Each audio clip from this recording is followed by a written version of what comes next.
Hola, ¿qué tal? Buenas tardes, buenas noches o buenos días, dependiendo a la hora que nos estén escuchando. Mi nombre es Andrés Cogar de la comunidad de Sumplena Tech. Nos definimos como el portal de acceso hacia la transformación digital. Somos unos frikis de la inteligencia artificial, somos unos amantes de las buenas películas. Nos encanta hablar sobre Internet de las cosas, análisis de datos, automatización industrial. Y después de 2 años de estar en el mundo de los proyectos, nos decidimos a salir de nuestras cuevas y decidimos evangelizar al mundo de la ciencia de los datos. Piensen en este podcast como su ratito semanal para desconectar de su día a día y reconectar con sus habilidades tecnológicas, creativas de comunicación. Si quieren más, entren a @Sumplenatech en Instagram, Facebook, Twitter, YouTube, y ahí van a encontrar todos los podcasts que hemos venido realizando con ecuatorianos o con latinos que están representándonos en países lejanos de nuestro querido Ecuador. Este es el podcast número 5 de la comunidad de Sumplena Tech. Estamos ya en la segunda temporada y el día de hoy tengo a un gran invitado que luego de 6 años, bueno, creo que mucho más de habernos conocido, volvimos, tenemos la oportunidad de volver a reconectar. Entonces les presento a Roberto Villalba. Muchas gracias por haber aceptado la invitación, aceptar esta propuesta loca de conocer un poquito más sobre tu experiencia. Bienvenido al podcast. Muchas gracias, Andrea. Gracias por la invitación y muy feliz de estar aquí. No, más bien nosotros felices de contar contigo. Cuéntame un poquito. Vi un montón de cosas y dije, no, necesito más bien que él se presente y diga que quién es. Bueno, pues soy Roberto Villalba. Estaba estudiando, bueno, estoy estudiando ahora mi doctorado en economía agrícola. Entonces, bueno, soy economista de profesión. Estudié en la Católica en Quito y luego hice un máster en economía agrícola en Alemania, en la Universidad de Hohenheim en Stuttgart. Estuve 3 años ahí y bueno, hace casi 3 años, 2 años y medio más o menos, empecé mi doctorado ahora en la Universidad Técnica de Múnich. Entonces ahora sigo viviendo en Alemania, pero ahora en Múnich. Entonces, esa es mi vida profesional. Aparte de eso, igual tengo muchos otros intereses que igual me gusta siempre hacer. También me gusta mucho, por ejemplo, correr. Antes también cuando estaba en la universidad hacía capoeira. Siempre me gustaba un poco esa Sí, me parte más acuerdo. cultural. Y nada, siempre me gusta definirme como alguien que hace varias cosas, no alguien solo como la parte profesional y ya. Entonces eso sí. Sí, de hecho, pues, para la comunidad, con Roberto nos conocimos ahí en esas épocas locas políticas en la universidad, estudiamos juntos en la Católica y también somos los dos economistas.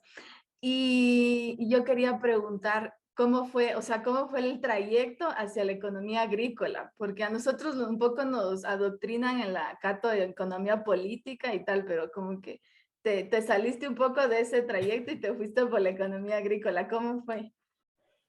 Sí, o sea, efectivamente, como dices, y creo que no solo es en la católica, creo que muchas veces a nivel latinoamericano me da la impresión de que siempre cuando se estudia economía se tiende a ir a la economía política o a finanzas o cosas, cuestiones monetarias y como Sí. que no hay mucho más allá nada de eso. Máximo tal vez algo de los recursos naturales. Y yo originalmente, cuando estaba ya en el último año como es del pregrado, tenía ganas de hacer algo en economía de recursos naturales. Ya. Y estaba con esa idea en mente porque justo quería algo un poco más aplicado y no tanto algo de lo más tradicional. Y bueno, al final hice mi tesis más en economía de recursos naturales, pero después tuve una oportunidad de trabajar en el Ministerio de Agricultura en Ecuador. Y bueno, salió la oportunidad y dije, ¿por qué no? Es algo tal vez que algún rato hubiese querido hacer y dije, ahora puedo intentar. Y me encantó, la verdad. Estuve casi 3 años trabajando ahí y me di cuenta mucho de la necesidad que había o sea, como que en la agricultura hay muchos agrónomos, hay gente que hace las partes técnicas, Ya.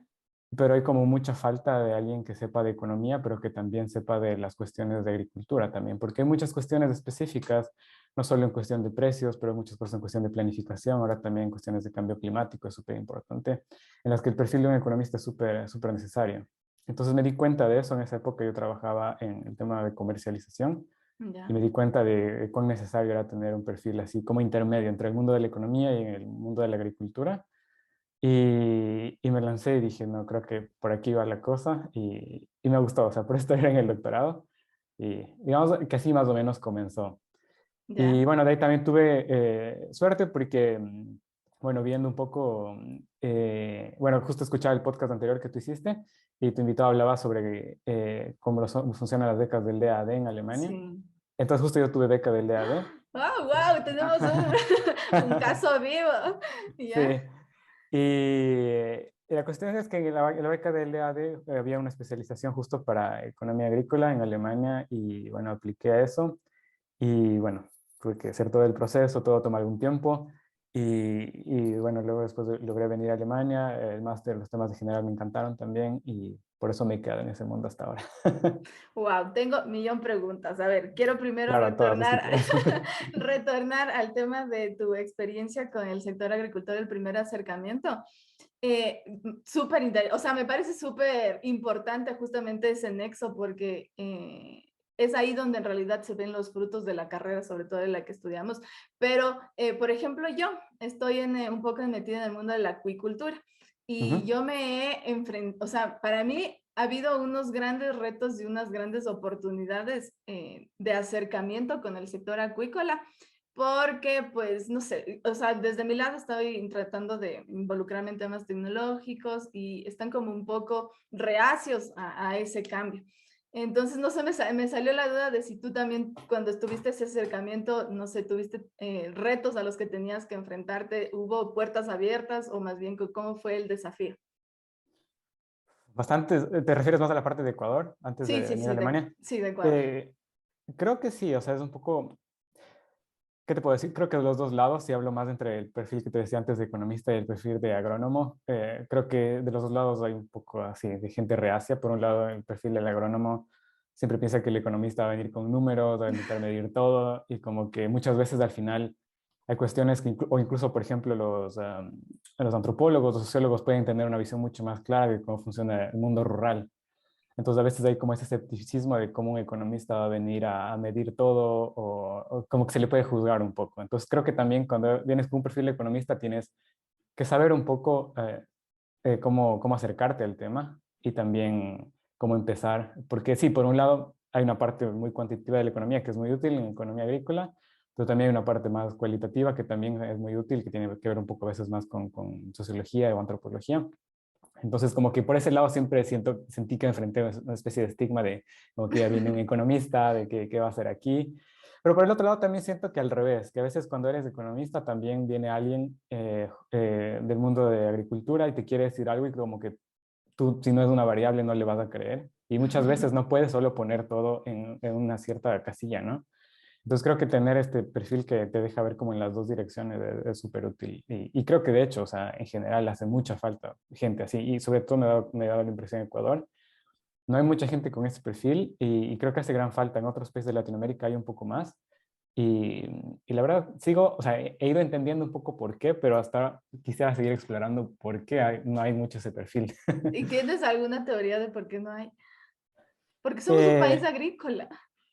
Sí, o sea, lo que me he dado cuenta es un par de cosas. Por un lado, ese perfil se hace más sólido en países que tienen aún más agricultura o que son más grandes. Por ejemplo, en Brasil hay Ya. una unidad muy grande, hay un instituto que se llama Embrapa, que hacen muchas investigaciones a nivel económico en cuestiones de agricultura. Pues, todas las cuestiones de soya, por ejemplo, son súper importantes de allá.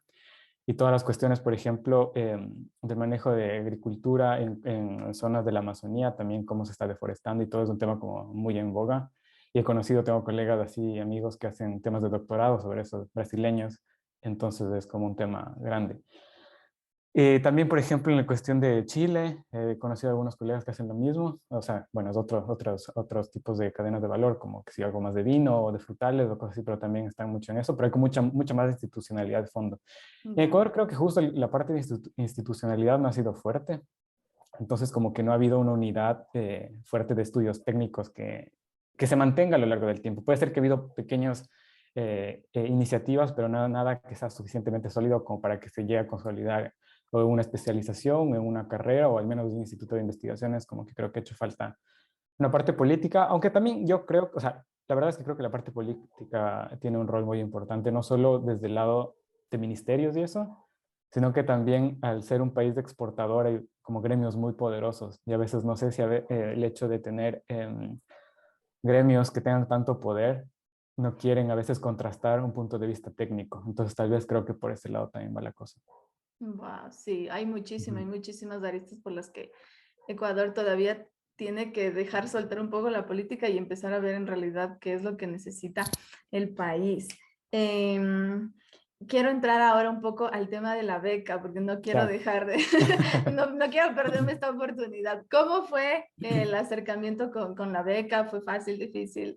Eh, ¿Te hizo sufrir? Eh, yo diría que, la palabra sería como planificación, creo yo, era mejor. ¿Ya? Sí. Bueno, de hecho yo también, como conocí la beca del DAD, porque mi hermano también, que también estudió economía en la Católica, también tuvo una beca del DAD, también estudió en Alemania. ¿Ya? Pues yo por eso logré conocer la beca, digamos, y sabía que existía y como que la tenía presente. Pero diría planificación porque el perfil del DAD te pide algunas cosas, como un perfil un poco específico y tienes que irlo preparando. No es cuestión de que tú ves la beca y puedes prepararte en cuestión de meses y ya lanzar la aplicación y que salga. ¿Ya? Sino, por ejemplo, en mi caso, hay varias líneas de becas del DAD. En el caso de la mía, es una línea que se llama EPOS, que es como para cuestiones de desarrollo. ¿Ya? Entonces, lo que te piden para esta beca es tener al menos 2 años de experiencia profesional en esa área específica o relativamente relacionada a lo que tú estás aplicando. Entonces, por ejemplo, en mi caso, la economía agrícola y el hecho de haber trabajado en el Ministerio de Agricultura como que me daba un buen fit ahí porque era justo súper relacionado. Correcto. Entonces, tener esa experiencia era algo importante y, bueno, de ahí los requisitos también tradicionales como de otras entidades, igual tener buen conocimiento de inglés, tener buenas notas, tener cartas de recomendación. O sea, Y, igual, en Alemania no importa que no sepas alemán, en un principio, no es para la beca, importa el inglés. sí, exactamente. Sí, lo que importa al principio es que tú sepas inglés. O sea, obviamente, si sabes alemán, mejor porque la inserción cultural es mucho más rápida y al final después todo es un poco más fácil a lo largo del tiempo, pero en un principio solo necesitas inglés, sí. Ya. ¿Y algún requisito que hayas dicho, wow, este sí me costó? No sé, tal vez te piden ensayos o algo así como para justificar por qué te mereces la beca. La cuestión es que cuando tú aplicas al EAD tienes como 3 universidades, o sea, tienes que escoger 3 universidades. Entonces, como que tú pones una priorización y tú dices como que esta universidad es mi priorización 1, 2, 3. Entonces, y cada universidad tiene como requisitos un poco distintos.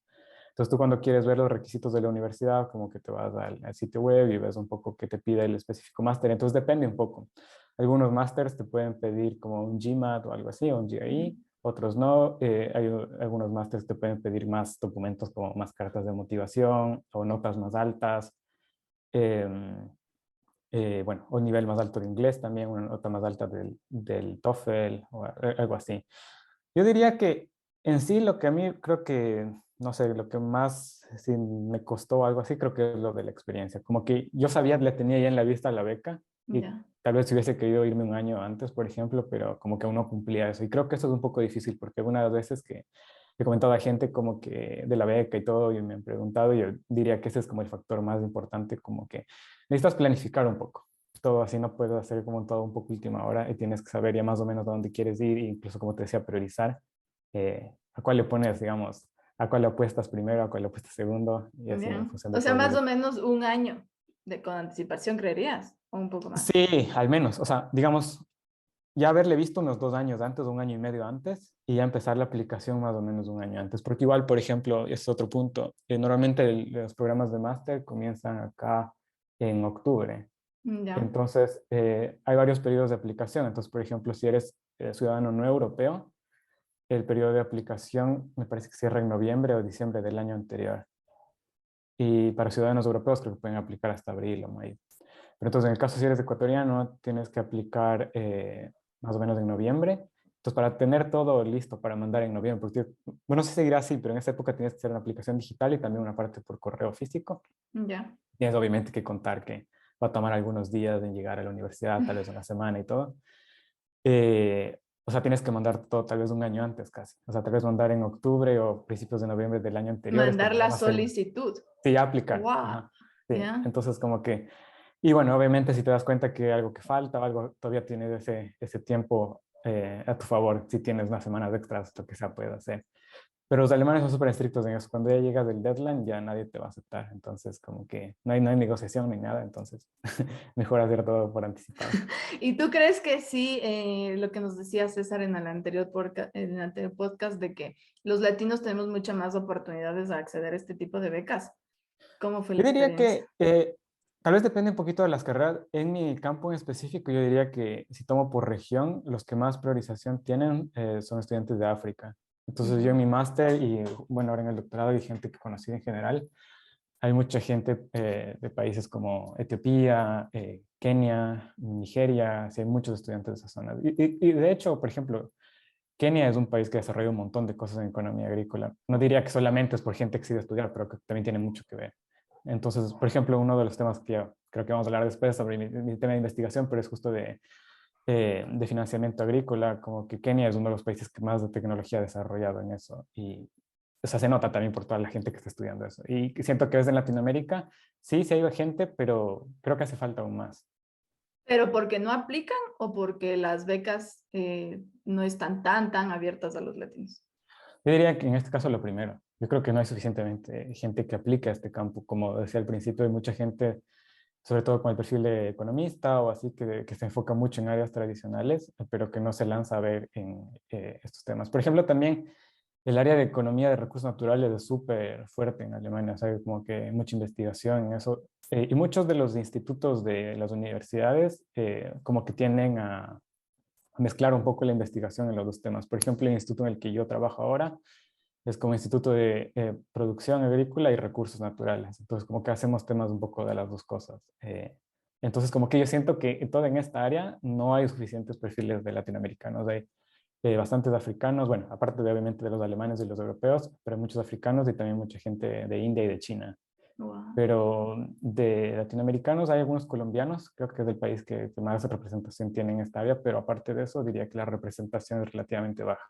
O sea, tú eres el único ecuatoriano ahora mismo en donde estás trabajando. Mi programa de doctorado, sí, mi instituto igual. Y en mi máster, de mi año sí fue el único, y de ahí en los otros años sí conocí un par más de gente, pero no hay muchos. O sea, por ejemplo, si tomas por leva, digamos, o por generación, yo Ujú. diría que cada 3 años ahí había un ecuatoriano en mi Wow. máster, y cada año había tal vez como al menos unos 2 o 3 colombianos, y igual cada año al menos unos 8 africanos. Entonces, como que te das cuenta un poco así de la relación. Wow, sí hay una gran brecha y creo que hay Sí, una sí, sí. gran oportunidad también ahí.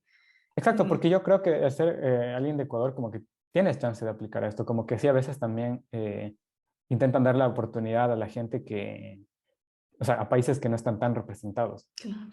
Entonces, también, por ejemplo, tuve la oportunidad de un año de participar con el consejo entre los profesores, necesitaban también algún alumno que Ya. también participe del consejo para evaluar las aplicaciones de estudiantes extranjeros que aplicaban para el DEAD. O sea, ¿Y después de qué yo tal? aplicar, como un año después, estaba más bien de los que analizaban las aplicaciones. ¿Y qué tal? ¿Cuántos ecuatorianos aplicaron? No, uno hubo, ¡Ah! sí, pero me daba cuenta justo en eso, como que al final me parece que a veces cuando algunos latinos aplicaban, como que no era la primera opción, como que se notaba que tenían otro perfil. Y yo creo que es un gran campo y que hay muchas oportunidades y que sí se podría explotar un poquito más. O sea, ¿te refieres a que no era su primera opción? Sí, o sea, me refiero así como te decía yo, que en el día de puedes aplicar a algunos lugares y notaba Ujú. como que no era su primera opción porque no era como un perfil tan ajustado a lo que sea el Mm, máster. O a veces incluso en las cartas de motivación te podías dar cuenta de eso. Entonces, como que creo que hay mucha oportunidad y creo que, o sea, a veces empieza un poco desde antes, justo desde cuando empiezas a estudiar el pregrado, que creo que es importante abrir los ojos también como a otras especializaciones que también existen. Como decía, recursos naturales, o también la otra que se ha hecho un poco más popular en estos años, obviamente, es la de economía de la salud, o hay muchas otras áreas, creo yo. Y creo que hay que ver todas esas, porque creo que la economía es como muy amplia y muy rica, que te puedes especializar en muchas cosas. Y ya, en mi caso, la agricultura es un ejemplo, pero creo que hay muchas más áreas también. sí, totalmente. Ujú. O nos confunden con financieros o nos confunden con políticos. Pero es Exacto, sí. como que es súper raro. Yo también, lo que me pasa es que yo, economista, y me metí al mundo de la ciencia de los datos, y está un poco estigmatizado que en la ciencia de los datos tienen que estar los programadores. Entonces dice, Ujú, y un ujú. economista que, ¿qué hace programando? Eso. Exacto, sí. También puedo. Aprovechando que estuviste ahí detrás de la mesa calificando las postulaciones, tal vez algún tip que digas, hagan esto, por Dios. Si no, es una causal de rechazo. ¿Qué diría yo? Primero, revisar muy bien los requerimientos del máster que estás aplicando. A veces cuando mandas una carta muy genérica es súper obvio, o sea, como que te das cuenta de una. Porque hay Ya. gente que a veces puede mandar a 3 o a 10 o 15 universidades. Y obviamente, o sea, cuando tú aplicas quieres mandar a la mayor cantidad que puedas. Pero tienes que estar súper pendiente de estos detallitos, o sea, de mandar el nombre a la persona correcta, de poner el nombre tal cual. O sea, son detalles pequeños. Sé cuando haces una carta de motivación puedes usar tal vez 70% más o menos lo mismo, pero tienes, cuando haces esos pequeños cambios, tienes que darte cuenta, o sea, y se nota a veces como que la gente mandaba algo que se veía bien, pero con el nombre de la universidad equivocada, dirigido No. a la persona equivocada, o poniendo el nombre del programa, pero no correcto, sino como mi programa era Agricultural Economics, pero tal vez algún sinónimo, pero no se llamaba como tal, ¿me entiendes? O como que era el nombre de otro programa de otra universidad. Entonces, como esos pequeños errores creo que es uno. Y el otro, como decía antes, estar súper pendiente de las fechas. O sea, a veces creo que si eres un muy buen candidato te podrían como aceptar, pero ya estás como en una segunda ronda, o sea, como que ya no eres la prioridad de ellos. Entonces Ya. creo que eso también es súper, súper importante, sí. Sí, o Y sea, también, sí, perdón, el otro tip que ahorita se me viene a la mente es que chequear un poco antes, si estás muy interesado en un programa, escribir al coordinador o coordinadora del programa y preguntarle tal vez un poquito de información o tener un poco de información extra aparte de lo que dice estrictamente en el sitio web. Siempre es bueno tener un poco de poder tener un contacto con la persona o que sea por mail y que te dé algún tip o algo así como si necesitan algo específico que mandes o así. Creo que siempre es bueno también.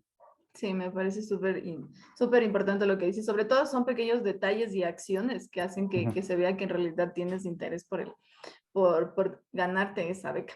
Quiero entrar ya un poquito ahora al tema del doctorado. ¿Cómo fue? O Ajá. sea, te fuiste a estudiar el máster tal y luego cómo llegó ese chip de decir, bueno, me quedo y voy a hacer el doctorado. No sé, para mí como que, sí, o sea, llegué a Alemania por el máster, con el máster en mente, pero poco a poco mientras estaba en el máster, como que se me vino un poquito la idea del doctorado, porque acá es también muy común que estudiantes de doctorado te den clases en el máster. Ujú. Y es interesante porque creo que tienes la oportunidad no solamente de tener clases con profesores ya más experimentados, pero también con gente un poco más joven, que muchas veces ni siquiera es gente, o sea, a veces puede ser gente hasta menor que tú que está haciendo el doctorado, porque a veces también es otro punto. En Ecuador solemos ir o en Latinoamérica un poco más tarde Sí. que el promedio en edad que muchos otros países. Y como que me di cuenta, como que había gente que está haciendo temas interesantes en el doctorado y como que no tenía que ser algo tampoco tan mágico, tan teórico, tan así complicado, sino que a veces Salvar el había, mundo, lo que nos sí, dice. sino que había temas súper interesantes, temas súper aplicables en los que la gente está haciendo el doctorado. Entonces, eso fue por un lado.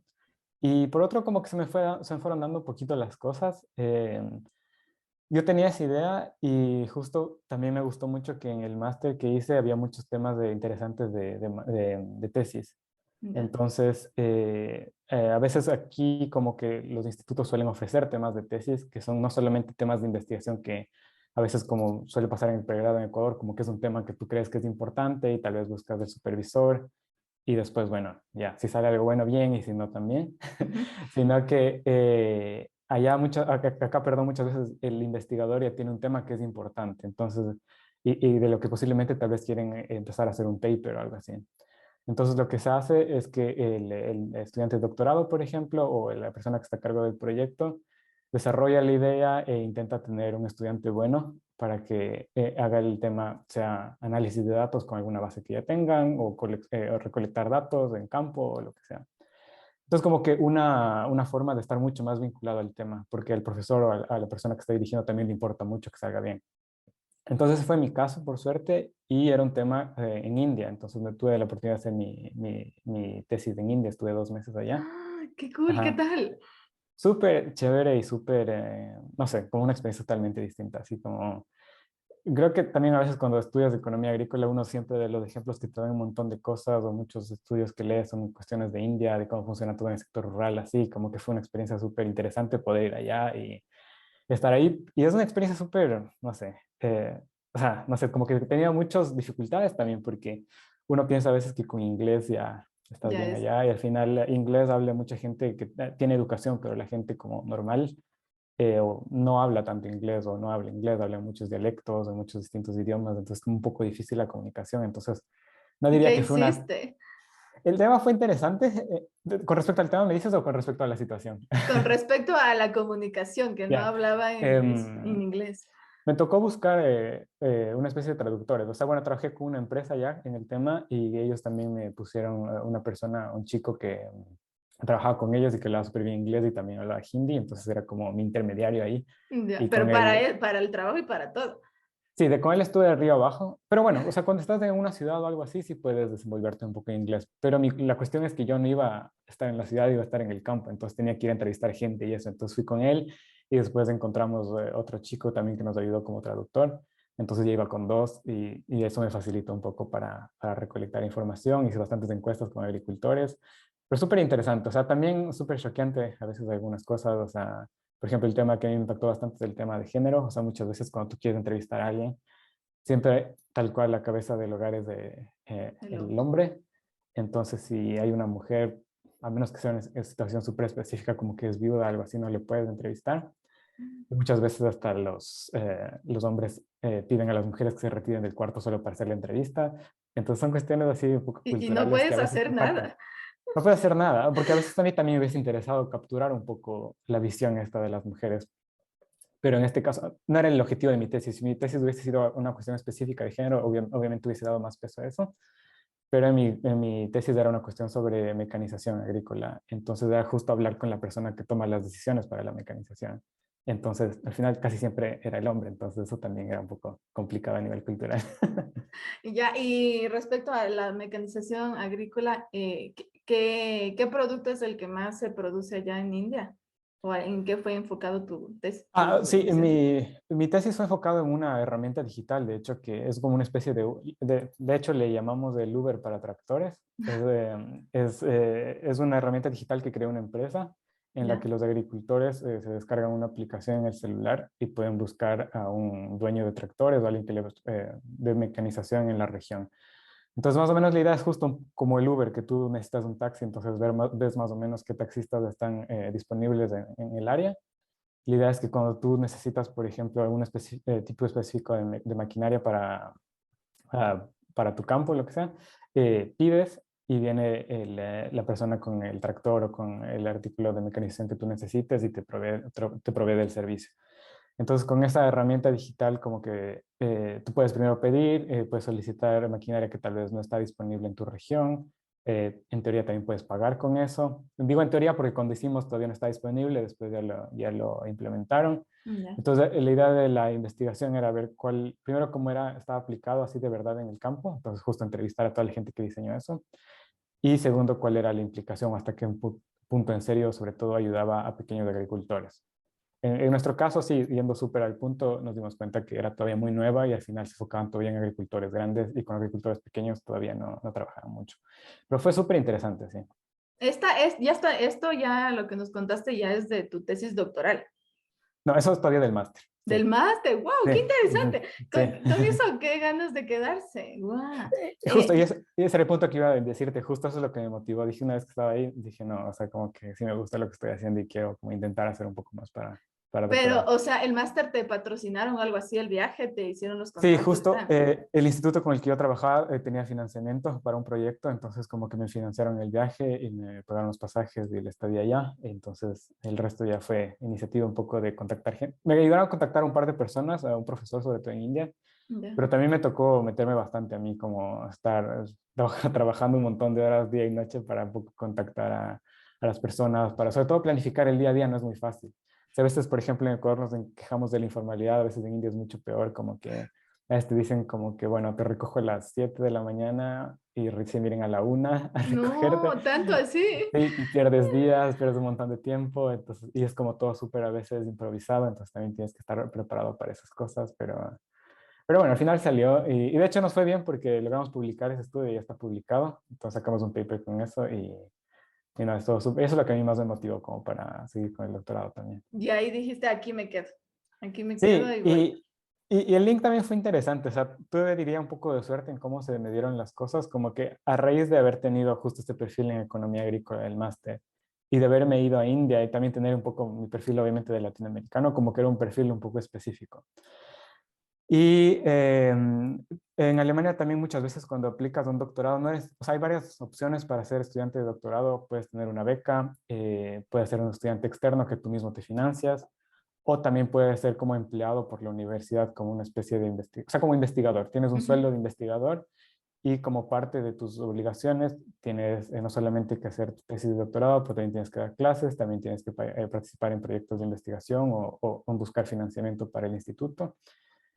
Y justo por algunos correos así de comunicación entre mi universidad que estaba antes y en la que estoy ahora, me enteré de una posición y justo era una posición en la que buscaban a alguien que haya, bueno, que tenga perfil de economista, que tenga maestría en economía agrícola y justo era para un proyecto en India. Entonces querían a alguien que haya hecho tenga experiencia en India. O sea, era para ti. Sí. Cayó perfecto, sí. Y de hecho, o sea, apliqué, dije, como, al principio no estaba tan seguro porque todavía estaba haciendo mi tesis, dije, tal vez no tengo suficiente tiempo y después dije, no, tengo que darle ahora. Y salió justo como que les gustó mi perfil. También les gustó, de hecho, esta mezcla, como de que haya hecho en India, pero que no tenga nada que ver con India, porque obviamente otras personas que aplicaron, que eran como mis competidores para la posición, eran de India. Ya. Y les interesó mucho este perfil mixto, como ser alguien de otra región que hizo la tesis allá y que también al mismo tiempo que estuve en Alemania. Entonces eso como que fue muy bueno para mí. Y de hecho ahora también en el instituto donde trabajo, trabajo justo en un proyecto de India, pero también estoy trabajando en otros proyectos en Latinoamérica. Entonces, como que tener esa mezcla es muy bueno también. Ya, a ver, entonces, el doctorado estás haciendo, o sea, no entendí muy bien cómo es tu doctorado, si estás Ya, trabajando en el te explico, instituto. claro, verás. Me chumé. Em, verás, mi doctorado sobre todo es en un tema de inclusión financiera, o sea, son como innovaciones para inclusión financiera en el mundo agrícola. Ese es un Ya, poco el tema súper general. ya. Entonces, como el 100% de mi tiempo, me organizo como en hacer más o menos la mitad, un poco más, mi investigación de doctorado. Solo me dedico a eso. Pero como no, yo no tengo beca, sino que soy pagado por la universidad, Ujú. tengo responsabilidades también como de docente. Entonces tengo que dar clases y también tengo que participar en otras actividades del instituto. Otra de estas actividades es aplicar a financiamiento para investigaciones. Ya.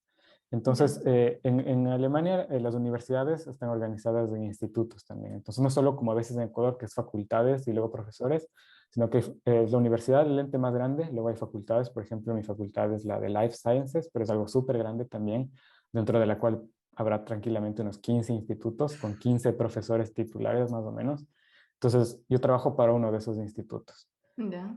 Entonces, este instituto, bueno, obviamente por un lado recibe financiamiento de la universidad, pero también sobrevive de los proyectos que logra sacar.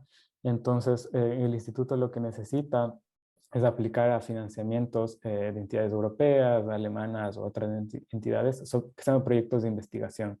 Entonces, son proyectos que normalmente van de 3 a 4 años y son proyectos con temas de investigación puntuales. Entonces, por ejemplo, algunas cosas, algunos de los proyectos que estamos ahora son cuestiones de cambio climático en agricultura, otras cuestiones son cuestiones de financiamiento también que estoy trabajando ahora.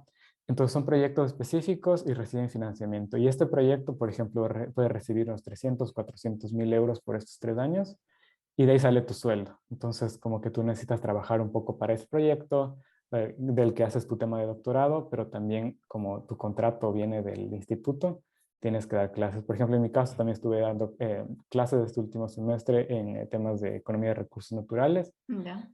y también he estado aplicando a proyectos de financiamiento para obtener financiamiento para el instituto también. Y es un tema justo que he trabajado con Colombia. También, por ejemplo, estoy trabajando en un proyecto ahora con eso. Entonces, tienes que moverte en varios frentes, pero me parece interesante porque o sea, es bueno enfocarte en tu doctorado, pero también al mismo tiempo es súper chévere cambiar un poco de campo a veces, o sea, de tener contacto con otras personas, de poder dar clases también me gusta porque como que a veces esa interacción es interesante, tienes experiencia de poder dar clases y al mismo tiempo cuando aplicas a proyectos es como otros skills que desarrollas porque es otra cuestión como también saber preparar estas propuestas para obtener financiamiento y eso. Entonces, desarrollas como un perfil triple casi, de doctorante, de profesor, o, bueno, al menos de docente, y de, digamos, de aplicación para estas propuestas. Wow. ¿Y qué tal ha Ajá. sido el dar clases?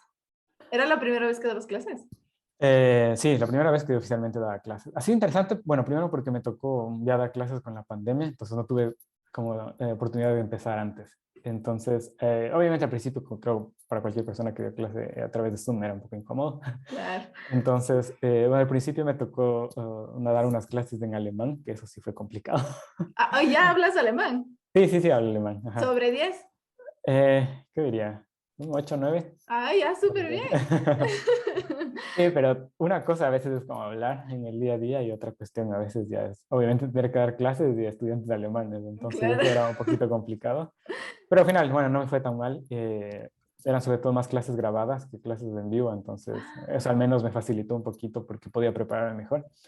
Y estuvo bien y de bueno, ahora estuve dando una clase más de inglés y ahí me sentí un poco más ya tranquilo y más seguro. También como ya tenía un poquito de experiencia del último año, ya pude dar clase. Pero bien en general, me gustó mucho porque, sobre todo la segunda parte me gustó más porque tuve la oportunidad de trabajar con estudiantes de distintas partes. Entonces, por ejemplo, los estudiantes que tenía, algunos eran alemanes, había estudiantes de Indonesia, de India, de China. Sí, entonces como interesante también tener toda esa variedad de estudiantes y a veces compartir algunas experiencias o preguntas distintas, así de distintas experiencias que cada uno tiene.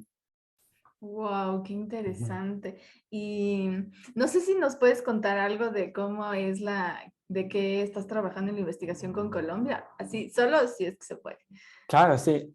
Este es un tema un poco más de cooperación todavía que de investigación, pero lo que hacemos es un tema de cambio climático. Entonces, Ya. dentro de, digamos, hay un tema en común entre agricultura y cambio climático. O sea, el vínculo es muy, muy fuerte porque justo agricultura es uno de los sectores que más contribuye al cambio climático, pero al mismo tiempo el cambio climático afecta muchísimo a la agricultura. Entonces, es como una relación en doble sentido.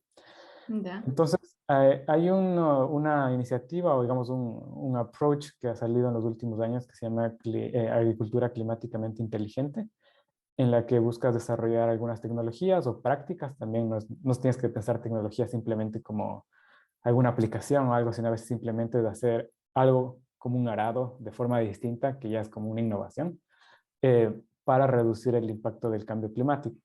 Entonces, lo que estamos haciendo con Colombia es analizar ese tipo de prácticas para el cambio climático en el caso de Colombia y justo teniendo un poco más perspectiva de la economía. Ya. Entonces, digo que es un proyecto no tanto de investigación, sino de cooperación, porque recién empezamos y lo que estamos intentando hacer es un poco más de intercambio. Entonces, por ejemplo, lo que hemos hecho, hicimos una escuela de verano el año pasado con algunos estudiantes colombianos y alemanes, en la que en 2 semanas más o menos era un evento totalmente online. Entonces hacíamos varios temas justo de clases de microeconomía, algunos temas de art también, ¿no? Sobre cómo modelar un poco cuestiones de cambio climático en agricultura. Y teníamos casos de estudio y también los estudiantes al final tenían que hacer un proyecto, así como investigación, un mini proyecto como de 5 o 7 hojas Ya. y mandarnos y nosotros como que analizábamos y discutíamos con ellos. Entonces eso fue uno de los eventos que hicimos con este proyecto. Ahora estamos haciendo otro evento que va a salir justo en un mes más o menos, va a ser la segunda escuela, bueno, ahora le llamamos de invierno obviamente porque estamos en invierno, y se enfoca más o menos en los mismos temas. Y bueno, para el próximo año tendríamos pensado otra edición más. Probablemente estamos enfocados en Colombia porque es de la línea de financiamiento que hemos sacado, pero sí nos interesaría también sacar algo un poco más a nivel latinoamericano. Sería así súper interesante también, porque yo creo que al final, o sea, nos enfocamos en el caso de Colombia, pero los mismos temas afectan a todos los países de la región, entonces como que también sería muy interesante. Y lo que me gusta mucho es que al final como que en Colombia ha tenido muy buena acogida, entonces estamos trabajando con algunas universidades de Medellín, de Bogotá, de Pereira, Ya. y quisiéramos seguir, como la idea es a largo plazo, tener una red no solo en Colombia, sino en distintos países. Entonces, ese es, digamos, el enfoque que estoy intentando también empujar un poquito en mi instituto para que haya un poco más de colaboración también con la región. Entonces, es más o menos la idea. También cierto otro punto que estamos haciendo es, así como yo hice mi tesis de máster en India, estamos intentando hacer que haya tesis de máster también en Colombia ahora, así de estudiantes de Alemania, para que hagan también allá y para que haya ese intercambio. Entonces, más o menos de esa la movida por el momento, pero queremos que siga creciendo el proyecto poco a poco. Y tiene un montón de futuro esa visión. ¿Cómo hacer esta colaboración? Si es que alguien te está escuchando o que esté interesado, ¿cómo es el acercamiento, la dinámica? La primera sería que me escriban un mail, obviamente. Ya te puedo dar mi contacto de mail también. Pero la idea siempre es, o sea, comenzar un contacto por correo electrónico y poder intercambiar un poco ideas y poder intercambiar, no sé, qué sé yo, experiencias previas en proyectos o el sitio web al menos, y después siempre podemos empezar una llamada por Zoom o algo así y empezar a discutir, y después se puede siempre planificar. Nosotros siempre estamos en la universidad buscando como nuevos partners en nuevos países. Hemos conseguido en los últimos meses tener algún contacto con el SPOL en Ecuador, también en Perú, y también tenemos contactos en Brasil. Entonces, la idea es justo seguir ampliando, pero para nosotros si tenemos más contactos es mejor, porque de lo que te hablaba antes de estos proyectos para financiamiento, muchas veces en Alemania hay mucho financiamiento para proyectos en agricultura y en cambio climático. Entonces, como que salen convocatorias para proyectos en agricultura en tal línea. Por ejemplo, hay una que es muy popular últimamente, que es el tema de bioeconomía. Entonces hay una convocatoria de bioeconomía en Alemania cada año y se enfoca en distintos países. Por ejemplo, el año pasado el enfoque fue con una cooperación con Brasil exclusivamente. Hace un Ya. par de años fue con Colombia.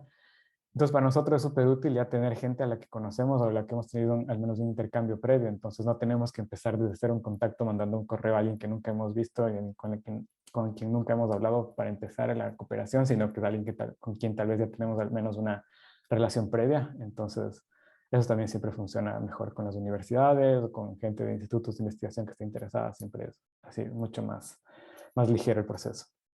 Buenísimo. Entonces, voy a dejar en la cajita de información Sí. el correo para que se puedan conectar con Roberto. ¿Cómo has visto el tema de la participación de las empresas privadas en este tipo de cooperaciones? Bueno, en el caso de Alemania, la mayoría de financiamiento es público. O sea, hay una parte que también hay financiamiento privado, por ejemplo, también hay fundaciones como Volkswagen, o sea, que tiene su línea de financiamiento, y hay otras empresas alemanas grandes que también dan líneas de financiamiento para agricultura. Por ese lado he visto un poco, pero por otro lado también en los temas, es justo cuando ya tienes un tema específico, es muy interesante como invitar a la empresa privada también, sobre todo en el caso, como te decía, de mi caso de la tesis de maestría, o Ujú. también ahora que estoy haciendo mi tesis de doctorado.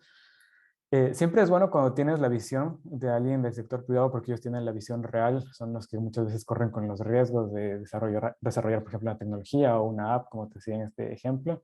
Y siempre creo que es muy, muy útil invitarles y hacer estudios con ellos, porque así en serio tienes la certeza de que estás estudiando algo que existe de verdad, que está aplicado de verdad y algo que afecta a la gente también de verdad.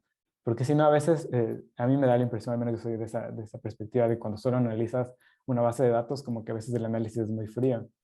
Y tener Correcto. ese contacto, sobre todo en el sector de agricultura, cuando tienes no solo vínculos con el sector privado, pero también con los agricultores, es como un análisis mucho más rico. Entonces creo que por los dos lados el sector privado así aporta también. Totalmente, totalmente. Entonces, la invitación también está para esas empresas privadas para que Sí, siempre, totalmente. o sea, ahí creo que uno de los retos más grandes del tema de la confidencialidad, de que tienen un poco de miedo de que el típico, que si salen insights importantes, pues la competencia se los va, o sea, es como que se va a aprovechar de lo Ujú. que en realidad se hizo en la investigación con sus datos. Creo que ese es uno de los grandes problemas de por qué las instituciones privadas todavía les cuesta un poquito, pero creo que se pueden encontrar mecanismos, ¿no? Para proteger identidades, anonimatos y todo. Sí, totalmente. Por ejemplo, uno de los temas que estoy trabajando en mi investigación ahora, justo entrevisté a mucha gente y eran gente de instituciones privadas, así sobre todo en instituciones financieras. Entonces entrevisté a gente de instituciones internacionales, así como el Banco Mundial, pero también gente de instituciones privadas, de bancos, sí. Y la idea siempre de eso, como proteger la confidencialidad. O sea, tú proteges del nombre de la persona y solo como que usas las ideas que la persona te dio, pero nunca le mencionas el nombre, y a veces, y la mayoría de veces también, a menos que es el objetivo específico también mencionar el nombre de la empresa, pero también puedes proteger el nombre de la empresa. Y al final lo que nosotros hemos tenido es una experiencia en general muy rica, porque por ejemplo en el caso de mi tesis de máster mencionábamos el caso de la compañía, el nombre Ya. y todo eso. Y creo que al final, como ellos eran unos pioneros en este tema, como que sirvió para promocionar la idea que ellos tenían, para Mm. darle a conocer, como que incluso de cierta forma indirectamente se hace un marketing del nombre también, porque al mencionar que es una empresa tan innovadora que desarrolló esta aplicación para un Uber como para tractores, como que todo el mundo le parece impresionante que exista esa idea, entonces como que siempre se les quedaba en la mente el nombre de la empresa. Y también en otros casos en lo que estoy trabajando ahora, también creo que es importante siempre. Ahora estoy trabajando en un tema de analizar cómo algunas fintechs trabajan en el sector de agricultura en Latinoamérica y también entrevistamos a algunas fintechs de distintos países y la idea también es usar los nombres de las empresas, porque también son temas, nosotros seleccionamos a las empresas porque nos parecen interesantes y nos parecen pioneras en lo que hacen. Entonces la idea también usar el nombre porque es algo, digamos, positivo para ellos también. No es la idea simplemente hacer un análisis demasiado crítico que solo deje mostrar las dificultades o las debilidades de los modelos, sino también todas las fortalezas. Entonces es importante eso, pero igual siempre protegemos la identidad de las personas que entrevistamos. Correcto, entonces ahí está ya la invitación a todas las empresas privadas para que suelten un poco y se contacten con Roberto para romper eso, de esos mitos que siempre se tiene de cuando uno quiere compartir sus datos. Y aprovechando, justo quería ya irme a la sección de tu tesis de doctorado. Cuéntame, vi que sacaste una publicación. Qué emoción, porque sí, lo que estoy muy consciente es que cuando haces una publicación te enfrentas con un montón de barreras, un montón de cambios, te agotas un montón emocionalmente un montón, que el cambio, el cambio, el cambio, el rechazo, el rechazo, el rechazo. Totalmente. Y es un logro de admirar definitivamente que alguien, sobre todo un ecuatoriano, lo logre publicar un paper. Entonces estoy súper emocionada y quería saber cuál fue tu experiencia y sobre todo de qué se trata. Bueno, bueno, he estado trabajando hasta ahora, solo te quería explicar una cosa como anticipación. En el tema de doctorado aquí en Alemania es como que tienes que sacar varias publicaciones, entonces como Ya. requisito que tienes que hacer eso y, por ejemplo, en mi caso tengo que trabajar 4 capítulos y cada capítulo tiene que ser una publicación, entonces ahora estoy trabajando en el segundo. Ya. En general, el tema que yo estoy analizando es justo la inclusión financiera, pero qué métodos innovadores existen para la inclusión financiera en la cuestión de agricultura. Y para eso me enfoco en distintos países. No me quería enfocar solamente como en Latinoamérica o solamente en otro, en Ecuador, así, porque siento que las innovaciones como que trascienden esas fronteras y es muy importante como capturar qué pasa e incluso contrastar qué pasa en distintas regiones. Entonces, en general, es un enfoque más en países en vías de desarrollo. Entonces, en el primer capítulo me estaba enfocando un poquito más en experiencias, bueno, tuve la oportunidad de hablar con gente que tuvo proyectos en India, en Latinoamérica y en el sur de Asia. Entonces, como que esa es la primera publicación en la que he estado trabajando. Entonces, la idea justo ahí es contrastar un poco el análisis tradicional que tenemos a veces del campo financiero en agricultura, que muchas veces nos enfocamos mucho en solo atender cómo funciona, por ejemplo, el impacto en los agricultores, que es muy importante, obviamente, pero hay muchas veces que los esquemas se estudian a nivel individual, por ejemplo, qué pasó con tal esquema de financiero para agricultores en tal provincia de Ecuador, no sé, solo por Ya. ejemplo. Y al final sirve siempre tener algunas conclusiones de qué pasó, pero al final hay muchas conclusiones o muchos problemas similares de muchos esquemas a nivel mundial. Y la idea es que a veces no solo se puede ver del lado de la demanda de los agricultores, sino también de cómo se implementan esos. Entonces, la idea de este paper era justo eh, preguntar a quiénes diseñan, justo o a quiénes financian, que por ejemplo, entidades públicas, como te decía antes, el Banco Mundial, a grandes bancos, como por ejemplo uno importante en agricultura, de un banco holandés que se llama Rabobank. Entonces, preguntarles cómo ellos diseñan los esquemas, cómo funciona esto y salió un análisis súper interesante. Y este análisis, por ejemplo, fue algo también no tan tradicional porque fue 100% cualitativo. Basado en entrevistas y salió como un estudio súper innovador también. Todo eso fue por un lado y nos da algunas conclusiones de cómo también puede irse innovando el sistema como para el futuro. Una de las cuestiones principales era de cómo la informalidad que tienen muchos agricultores en general en países en vías de desarrollo puede servir también como una fortaleza. Mm. Entonces, la idea también que estamos intentando ver es como el concepto de capital social, que es simplemente cómo la gente se relaciona, cómo la gente pertenece a un grupo, a una cooperativa o cómo ese el capital social se puede usar también para el financiamiento, porque al tú tener contactos con amigos o ser parte de una comunidad, tienes la gente genera una especie de confianza en ti, entonces también se puede capturar esto en las finanzas. Entonces lo que estamos estudiando un poco y ahora en el segundo paper es también capturar eso, pero en el tema más digital. Entonces para eso, en cambio, cambiamos del enfoque más global al enfoque de Latinoamérica, porque nos han surgido muchísimas fintechs en Latinoamérica. O sea, obviamente a nivel mundial ha habido un gran boom, pero sobre todo en el caso de Brasil es impresionante, así como que en los últimos 3 años han surgido como 1000 nuevas Mil. fintechs. Wow. Sí, Y de esas, como más o menos un 5% trabajan solamente en agricultura. Entonces, el otro término que se llama agri-fintechs, que son estas fintechs que trabajan solo en agricultura. Entonces, la idea de este paper es como explorar estas iniciativas, cómo funcionan, y lo que he hecho en este caso es explorar un poco desde un nivel general. Primero que nada, era súper difícil tener una base de datos porque no existe una No base de datos hay, de ajá. fintechs y muchas veces las fintechs van y vienen, entonces no logras tener como una base de una fintech que ha existido 3, 4 años, es difícil. Entonces lo que hicimos es simplemente hacer una base de datos un poco rústica todavía, que simplemente ir a los websites, capturar toda la información que lográbamos capturar, digamos, del sitio web, del nombre, de qué tipo de productos tienen, con qué tipo de agricultores trabajan, en qué tipo de cadenas de valor, si tienen algunas prácticas especialmente como que si solo trabajan con agricultores que sean orgánicos o no. Entonces creamos una matriz, al principio empezamos como con 40 variables, al final terminamos con solo 13, que eran como las que capturaban lo esencial. Hicimos un análisis de clúster para ver cuáles eran las tendencias principales. Entonces, después de eso, logramos identificar que hay como 5 tendencias principales. Ya. No me voy a ir a los detalles ahorita porque nos podemos demorar otra hora, pero la idea general es que es como que hay mucho contraste, como cuando hablamos de fintech, solemos pensar que es una especie de fintech Ujú. y al final como hay muchos contrastes, hay unas que ofrecen solamente crédito, hay otras que hacen como online marketplaces, o sea, como que simplemente es un mercado online que los agricultores pueden usar para vender productos, pero que al mismo tiempo les ayuda mucho para tener formalidad. Entonces también es un producto muy interesante. Hay otros como crowdfunding, que simplemente hay organizaciones o empresas que se dedican a financiar proyectos de agricultores pequeños y capturar también inversionistas de países desarrollados. Entonces, hay así un montón de iniciativas y la idea también es que en función de esto vimos algunos casos interesantes y también hicimos entrevistas con compañías un poco pioneras.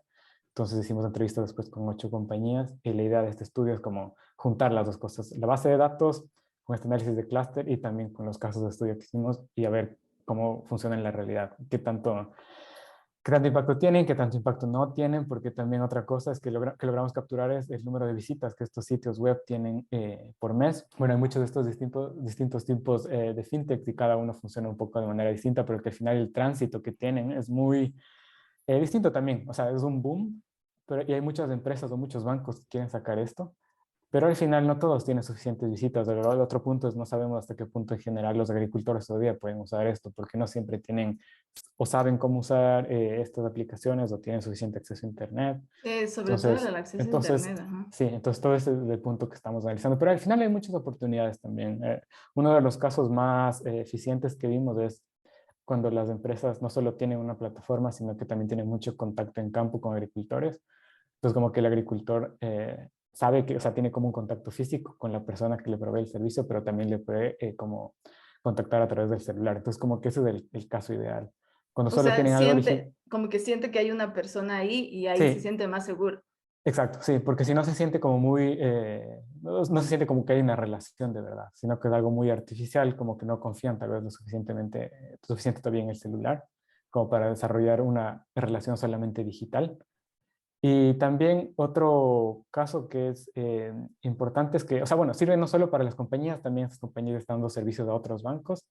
Y hay innovaciones súper interesantes. Una que es la que más me impactó a mí, digamos, es una que es como una especie de Tinder, se puede decir, para interacción ahí entre agricultores y bancos. Entonces hay una fintech que desarrolló esta aplicación Ya. y el problema mucho en agricultura es que si tú eres un agricultor, tú no sabes a qué banco aplicar, porque no sabes quién tiene la línea de crédito que tú necesitas, si tú tienes suficiente capacidad para poder adoptar, digamos, para tener ese crédito y un montón de problemas. Incluso la cuestión en agricultura del tiempo es súper importante porque tal vez te dan el crédito en 3 meses, pero tú necesitas ahorita porque tienes que sembrar ahora. Entonces, un agricultor puede aplicar a 10, 15 bancos y al final no saca con ninguno y pierde un montón de tiempo. Entonces, lo que hace esta aplicación es simplemente hacer como un match o sea, ellos tienen una base de datos de los bancos también y saben qué productos ofrecen y hacen un match entre los agricultores y el banco entre las 2 o 3 opciones que más le favorecen para que él no pierda tiempo en 10 bancos, sino que vaya el que le conviene. Entonces, por ejemplo, esa me parece una solución súper interesante. Y sí hay algún número de soluciones, entonces es lo que estamos explorando en este paper, entonces a mí me encanta porque es algo súper más aplicado y ahí estoy en eso. Wow, y eso, sobre todo en la última del Tinder agricultor, me parece que es súper útil y sobre todo aquí y aplicable aquí en el Ecuador. Y eso quería preguntarte, ¿hay alguna agrofintech aquí en Ecuador?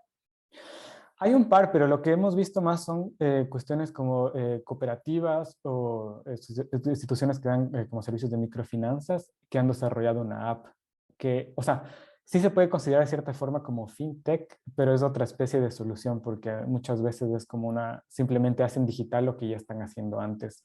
Entonces, como que es una especie de solución, pero lo que nosotros nos hemos dado cuenta es que lo más interesante es cuando surge alguien nuevo, como que intenta revolucionar un poco el servicio y no simplemente hace lo mismo dando un servicio a un website como para que tú puedas contactarte simplemente y ya. Sino justo servicios como este Tinder o cosas así son súper interesantes. Entonces, todavía no hay mucho y otro punto que estamos analizando en este paper, que bueno, que todavía está en trabajo, es el tema de regulación y de los ecosistemas que existen. Entonces, por ejemplo, en Colombia también hay un ecosistema muy interesante. Después de lo que te decía en Brasil, como Colombia es el segundo país donde más están surgiendo estas fintechs, en México también hay bastantes. Y la cuestión de regulación y de cómo, qué tan incentivados están es súper importante porque a las empresas les da una especie de seguridad también saber si van a tener suficiente financiamiento, si sale bien el proyecto en los primeros años o no, o si van a tener suficientes clientes también. Entonces a veces veo que no solamente a cuestión de gobierno o algo así, sino también en cuestión privada. En Colombia hay una organización de todas las fintechs, entonces también eso les da como una asociación, entonces también eso les da mucho más solidez, mucho más representatividad. Entonces, cuestiones así yo creo que en Ecuador se pueden ir dando, pero a veces creo que Ecuador siempre va viendo un poco cómo se van dando las cosas alrededor y luego se hace. Pero creo que sería muy bueno, o sea, aquí mientras más pronto mejor, porque es algo que, o sea, que se viene porque se viene, entonces no hay que seguir intentando ver qué pasa, sino que hay que intentar ya adoptar esas cosas. Me quedó resonando algo que dijiste, que decías que las fintech no duran tanto tiempo o al menos hay una rotación bastante frecuente. ¿Por qué? O sea, cierran las fintech, no surgen y luego como que se renovan en otro tipo de productos, ¿o qué es lo que está pasando? Em, Diría que hay, o sea, hay muchas especies de fintech. Por ejemplo, puede haber bancos grandes que desarrollan un producto específico digital y con una aplicación, y eso en términos teóricos ya se puede considerar como una fintech. Ujú. Pero si hablamos del típico más fintech como una startup que genera algo, si hay una rotación grande, por ejemplo, dentro de la base de datos que yo tenía, puede existir qué sé yo, 200 empresas a nivel latinoamericano al menos que existan, pero yo logré conseguir información más o menos decente de unas 70 en un principio, o 60 más o menos. Y después me di cuenta ya cuando iba chequeando información que ya los websites no existían o que había algún problema, porque a veces, o sea, como te decía, no hay una base de datos, entonces tú tienes que ir buscando primero como noticias o a alguien que haya mencionado como para encontrar un nombre. Y una vez que encuentras un nombre, pues te vas a buscar un poco, investigar un poco más del caso. Y he encontrado a veces nombres de fintechs que parecía que sean algo interesante Y ya. y después no encontraba nada más de información. Entonces, lo que a mí me da la impresión es que muchas veces hay mucho de este modelo que se anuncia mucho en medios, del medio digital, pero al final adoptar las cosas en campo es mucho más difícil. Entonces yo creo que esa es una de las cosas, sobre todo en agricultura, necesitas empezar como un poco en paralelo, no puedes empezar de algo súper digital e intentar que se adopte en campo porque así no funciona, es al revés un poco. Entonces necesitas conocer muy bien la realidad, cómo funciona en campo y después generar una solución digital. Entonces yo creo que eso es uno de los puntos principales. Otro de los puntos también es que al final obviamente una startup tiene que ser sostenible o autosostenible. Entonces, si no logra tener eso después de algunos años, porque justo la gente no usa o no se está promocionando de la manera correcta, como que al final creo que desaparece también. Y bueno, y creo que cada fintech va encontrando un poco las soluciones mejores. Yo he visto que algunas se enfocan, tienen un enfoque súper global, o sea, como que no tienen como un target específico de clientes. Otras se especializan solo en agricultores pequeños y medianos, otras solo en agricultores de algunas cadenas de valor, por ejemplo, solo en café. Ya. Café es como algo súper importante, entonces depende, como cada uno tiene su modelo de negocio. También otras trabajan con un tema más de género, trabajan tal vez solo con mujeres, otras solo con agricultores que hacen temas orgánicos, entonces cada uno tiene un poco un nicho, pero creo que es importante justamente encontrar un nicho para que sea algo sostenible. Sí, y justo ya para ir cerrando un poco, consejos a los agricultores y consejos a las empresas que quieran desarrollar este tipo de tecnologías.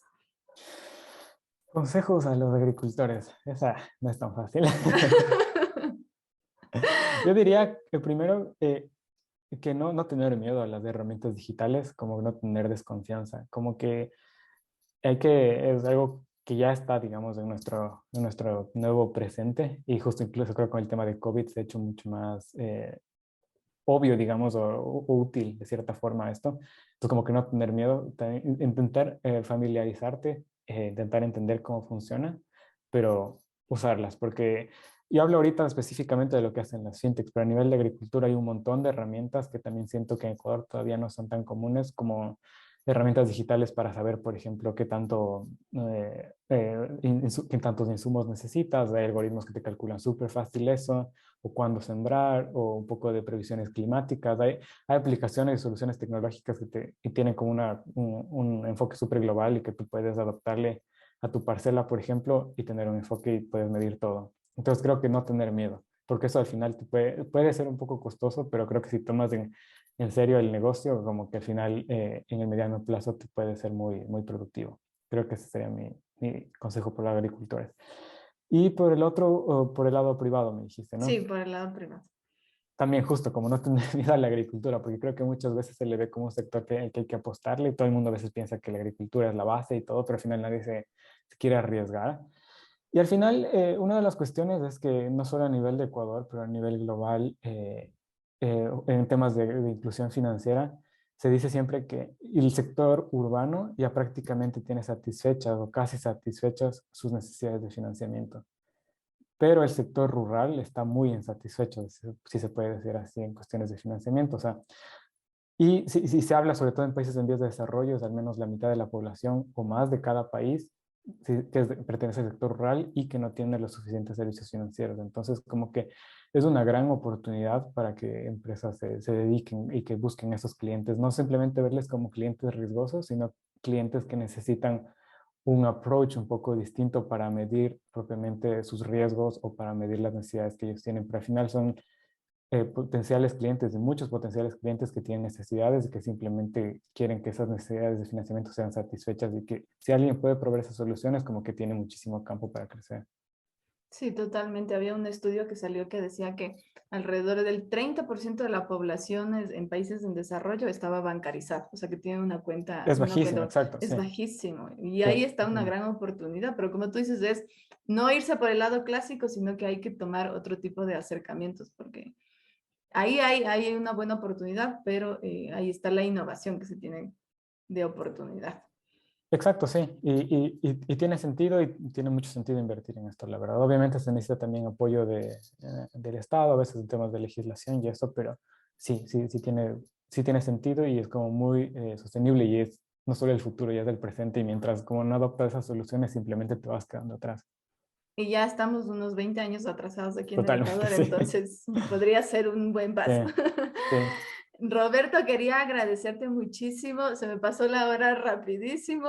Se me quedaron un montón de preguntas, pero no quiero robarte más tiempo. Quiero agradecerte muchísimo, sobre todo por esa apertura a compartir conocimiento y es algo que le agradezco a todos los invitados de aquí, porque sí, el afán de ningún tipo de lucro o algo están abiertos, se abren y nos cuentan todas las experiencias y creo que eso es una cosa que hay que resaltar muchísimo de todos ustedes. Entonces, Roberto, quiero agradecerte por haber aceptado esta invitación, por compartirnos, por contarnos todas estas experiencias, estos consejos y nada, pues desearte lo mejor del mundo. No te hice la pregunta si tenías pensado volver a Ecuador algún día.